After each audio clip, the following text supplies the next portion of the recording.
Hi friends, my name is Daniel and today on Bright Mind AI channel we have Thabang from Botswana. I know you guys don't know what the Botswana is. Actually, it's a country name.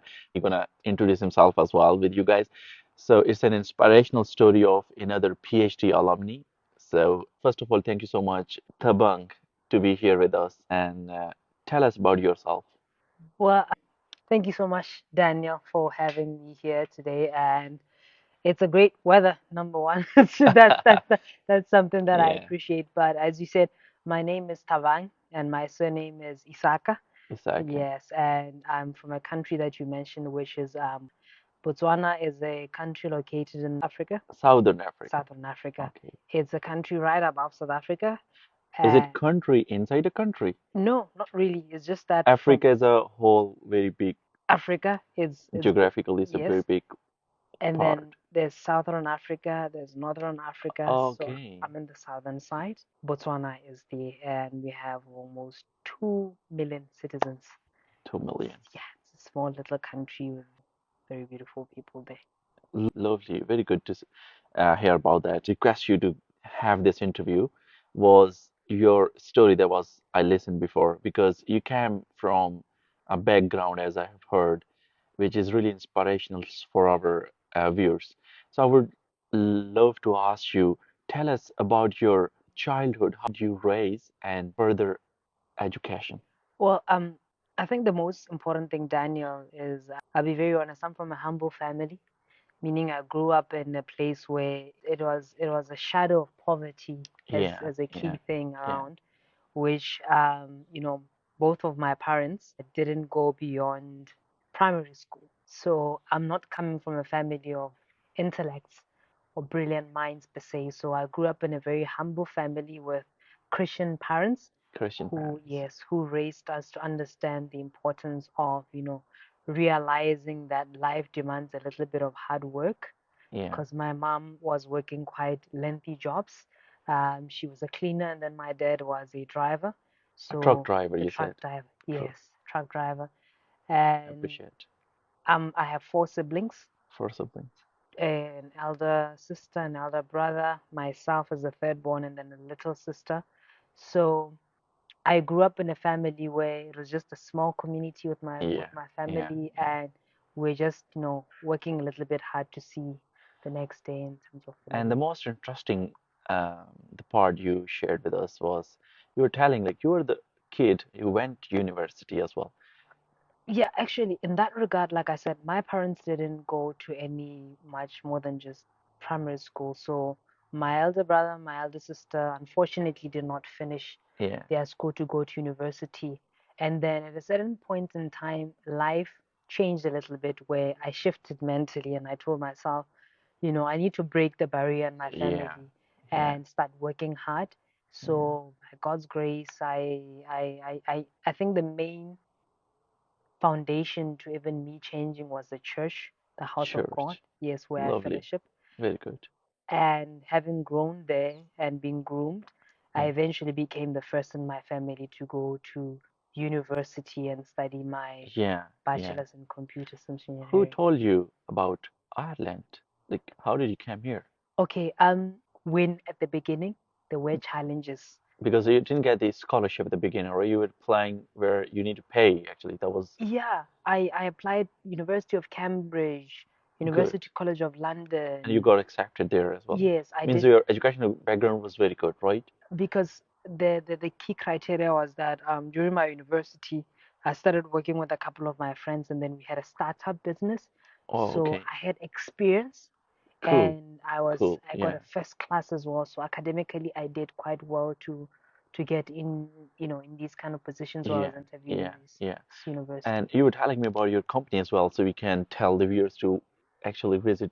Do you guys have a website or something? Yes, this organization, Xavier Africa, is a combination of a team of mine whom we started working together in 2020, Yeah. and we invested a lot in looking at what do you call bargaining inefficiencies, challenges in Africa, in terms of how can we solve some of these challenges using technology or It's using great. So Yeah, when we started working together, it was a small little business, yeah, but now we're serving different kinds of entities from government, from even international broadcasts, yeah, and that's how yeah, I got a lot of experience in terms of now learning how to actually yeah. build something.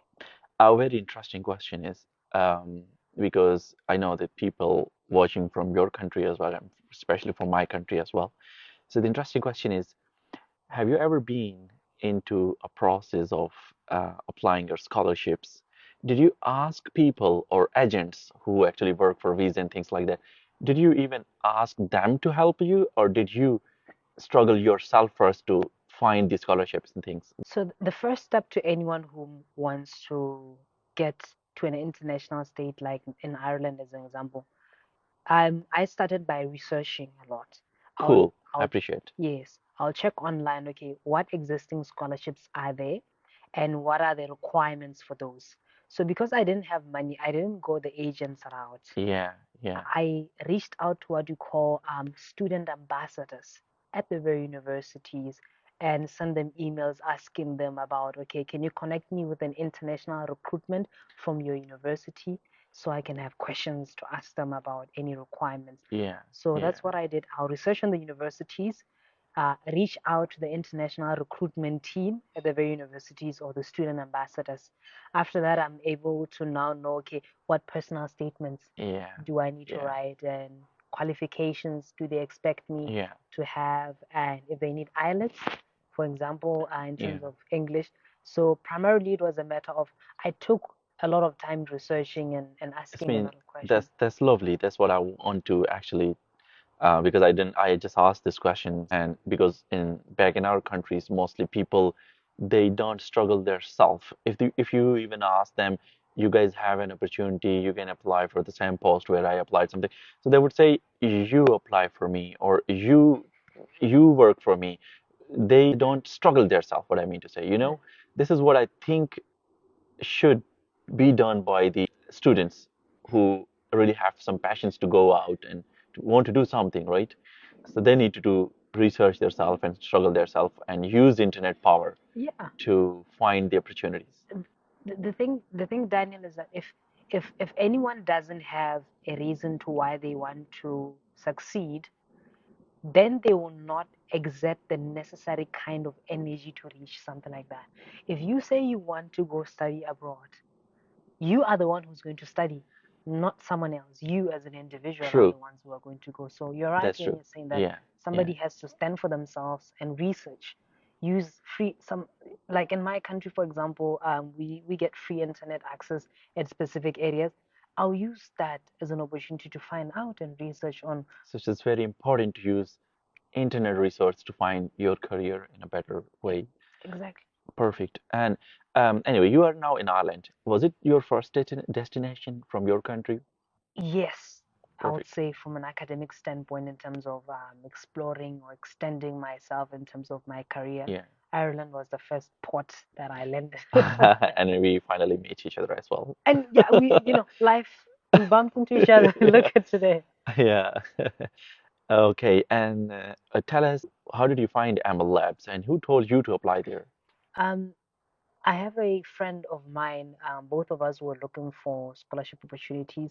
So he was recommended by a friend of hers who's currently under ML Labs that, yeah, there's something called ML Labs in Ireland. Why don't you guys look it up on the internet and try to Yeah. apply? So I found it, and then there were technical requirements where I was supposed to do a summary of a paper, Yeah. submit that. After that, then came the interview stage. And then after the interviews, then I was selected True. into the Yeah. program. Yeah. That's what really. Very good. Mashallah. Congrats anyway. Yeah, thank you. Yeah. Yeah. And what is your research? What you doing? My research is in the fraternity of medicine in the criteria of hematology. Okay. Hematology is the study of blood. And Oh, yeah, okay. it's the Perfect. study of Are blood. you from the background of IT, right? Yes, So there might be this some viewers might get some confusion. Like, you know, when I tell about people who I know, I said, okay, they are doing AI machine learning mhm, things. They are from background with IT. Okay, fine. But when I say they're doing research on, for example, I say brain diseases or something like that, mhm. this they because the views think like Brand, it means she's a student of medical, right? Medical. So how will you, get rid of this confusion from, what would you say about this? Okay, the thing is that there's what we call an intersection where there's AI and then the health sciences come in. Yeah, There's always a way in which technology meets or intersects with these. Uh, perfect. you don't necessarily need to be a doctor Yeah, at a hospital, yeah, but what happened is that I am currently working with a hematologist. There's someone who is a hematologist, yeah, and then I'm coming with the machine learning side to say, can we perfect. be able to look at blood samples and automate to find out if Yeah, there are yeah, any forms of pathogens, for example, stuff like malaria? When we're looking at blood samples, yeah, can we yeah. automate how we detect malaria using pre-trained So, models? so far as far like I'm not a researcher myself, Yeah, so as a layman, what I understand from you is like the doctors, the machines which doctor use to process or diagnose something is actually made with the struggle of researchers yeah, who came from IT background but working in the cross domain of medical, cross-domain, exactly. right? Yeah, So this means you guys are taking the data from medical, practicing in your field of hmm, IT, and providing the tools and softwares which again go to the doctors and they use it exactly. on patients. Yeah, This is what you guys doing. This that is this is what the you doing as an IT man working in the field of medical as well. medical. Yeah. And is it every IT student or every student from IT or commerce or whatever the fields can work in machine learning as well? This is interesting, broader question. What do you suggest to students about AI and machine learning who have not IT background? Actually, the interesting thing about machine learning is anything is trainable, honestly, Daniel. Like Yeah, everyone can learn something new, the same way you yeah, can learn a new language. yeah, Um, a person coming from a background of yeah, maybe finance, yeah, and then they decide to say, you know what, I wish there could be something that could help me predict fraud. They have the ability to go learn a little bit around machine learning algorithms that can yeah, help because yeah. already he has a solid background in finance, so it's Hmm. gonna be a bit easier Yeah, when it comes to the machine yeah, learning. The only difficulty will be, getting used to the new stuff like deep learning, yeah, stochastic gradient descent algorithms, those funny big names. But at yeah. the end of the day, if you have a little bit of passion and you love something, it becomes easy when you take a little bit of Cool. time to learn. So Perfect. Um, okay, thanks. And won't take much time because I understand rather than our time, the audience time is more important because yeah, they don't like lengthy videos, you yeah, know? I understand. So, wrapping up, what would you advise students back in your country who are doing undergraduate? What you give them suggestion and advice? What are opportunities for them? Any suggestions? I think the beautiful viewers, my encouragement to them is number one, in anything you do, have a dream. That's the first thing. Before we can talk about opportunities that come, just have a dream. Yeah, What is it that you want to do in life? yeah, And does it give you purpose? yeah. Does it give you joy? Does it give you fulfillment and do you see yourself making an impact in society through that? Hmm. These are some things that you need to write down first before you start saying, I want to go study in Yale University. I want to study in MIT. Just Yeah, start with the basic things. What is your dream?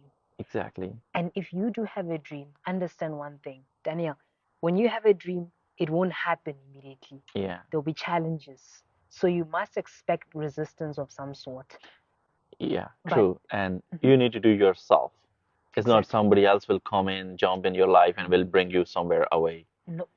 Nope. So Perfect. I encourage them to have dreams, and when they have Yeah, dreams, find the relevant people. Like for yeah, example, this channel that is yeah. teaching you how you can find out how to do Yeah, research. yeah, Reach out to the owner of the show and ask him a few questions. Find people, yeah, interact, yeah. network, and I tell you, you'll go far. Good to meet you anyway, and it was so good and lovely chat with you as well, and I hope so it will bring much more positive, some courage to the students. Anyway, thanks, Thabang, for we are having him here today, and I hope so his suggestions and advices bring you some positive change in your life as well. See you guys in the next video soon. Take care. Bye bye. My mic was not on.